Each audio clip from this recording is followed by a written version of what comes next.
আসসালামু আলাইকুম বন্ধুরা, কেমন আছেন? আশা করি সবাই ভালো আছেন। বন্ধুরা, আজকে আমি আপনাদের জন্য একটি স্পেশাল রেসিপি নিয়ে এসেছি। সেটি হলো তুলোর ডাঁটি মাছ। এটা একটি সমুদ্রের মাছ। এটা খুবই সুস্বাদু একটি মাছ। এটা আজকে আমি আপনাদের রান্না করে দেখাবো। তাহলে চলুন বন্ধুরা, এর জন্য কি কি উপকরণ আমি নিয়েছি। 1 কাপ পরিমাণ তেল, হাফ টি স্পুন মরিচের গুঁড়ি, হাফ টি স্পুন হলুদের গুঁড়ি, স্বাদ মতো লবণ, 1 টি স্পুন জিরা বাটা, হাফ টি স্পুন গরম মশলা, 1 টি স্পুন আদা বাটা, টেবিল চামচের 1 চামচ রসুন বাটা, টেবিল চামচের 1 চামচ পেঁয়াজ বাটা। এর সাথে আমি কাঁচামরিচ ফালি করে নিয়েছি। আমি আধা কিলোর মতো মাছ কেটে সুন্দর করে ধুয়ে পানি ঝরিয়ে নিয়েছি। চলুন তাহলে আমরা প্রথমে মাছটাকে লবণ হলুদ দিয়ে 5 মিনিট মাখিয়ে রাখব। এটি একটি সমুদ্রের মাছ। এতে প্রচুর পরিমাণ আয়রন থাকে এবং খুবই সুস্বাদু একটি মাছ। হলো লবণ হলুদ মাখা শেষ হলে এখন আমরা 5 মিনিটের জন্য মাছটাকে রেখে দেব। ফ্যানটাকে গরম করে 1 কাপ পরিমাণ সরিষার তেল দিয়ে দিলাম। তেলটা ভালো করে গরম করে নিতে হবে, না হলে গন্ধ আসবে। তেলটা গরম হয়ে গেছে, এখন আমরা একে একে মাছগুলো দিয়ে দিব।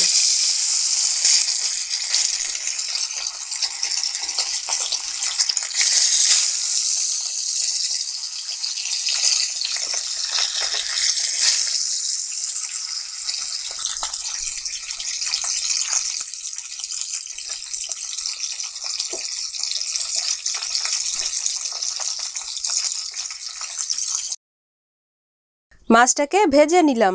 মাছটা অনেক নরম, তাই সাবধানে ভেজে নিতে হবে, না হলে মাছটা ভেঙে যাবে। এই যে আমি মাছটাকে ভেজে নিয়েছি। এটা অনেকটা দেশি বেলে মাছের মতো নরম, তাই এটা খুবই সাবধানে ভেজে নিতে হবে।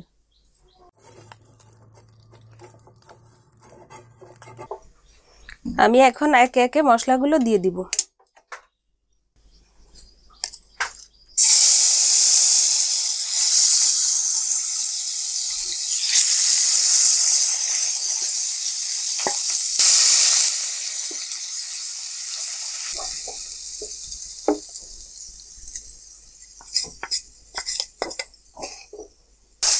মশলাটাকে দিয়ে আমরা খুব ভালো করে কষিয়ে নিব।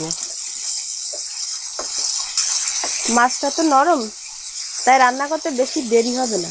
তার জন্য মশলা আমাকে আগে সুন্দর করে কষাই নিতে হবে।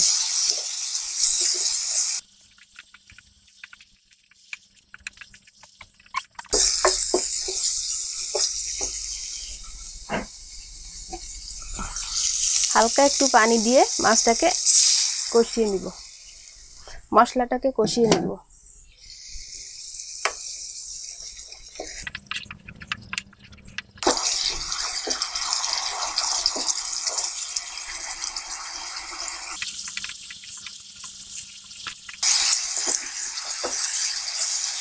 মশলাটা কষানো শেষ। এখন আমি সামান্য পরিমাণ পানি দিয়ে মাছটা দিয়ে দিব।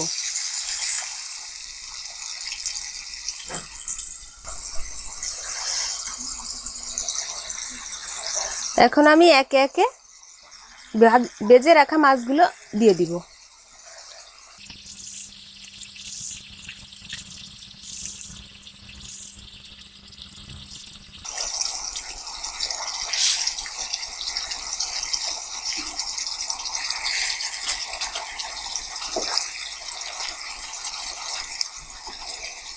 মাছটাকে আমি একে একে উল্টিয়ে দিব।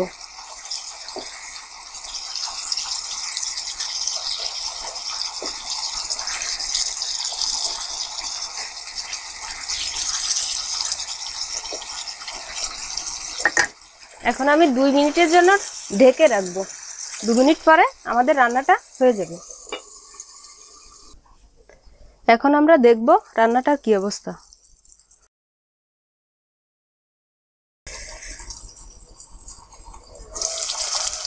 রান্নাটা হয়ে গেছে। এটা অনেক নরম মাছ, তাই 2 থেকে 3 মিনিটের বেশি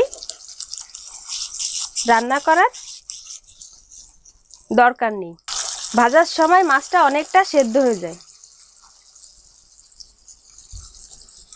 এখন আমরা ঢেলে পরিবেশন করব। তৈরি হয়ে গেল আজকের তুলার ডাঁটি মাছ ভুনা। খুবই স্পেশাল একটি রেসিপি এবং খুবই মজাদার। যারা স্পেশালি সাগরের মাছ খেতে বেশি পছন্দ করেন তাদের জন্য খুবই পারফেক্ট একটা রেসিপি। মাছটি অনেকেই চেনে না, তাই আমি কাছ থেকে দেখাচ্ছি। বন্ধুরা, রেসিপিগুলো যদি আপনাদের ভালো লাগে তাহলে ভিডিওটিতে একটি লাইক দিবেন। পরবর্তীতে আরো মজার মজার সব ভিডিও পেতে এই চ্যানেলটিকে সাবস্ক্রাইব করবেন। ভালো থাকেন, সুস্থ থাকেন, আল্লাহ হাফেজ।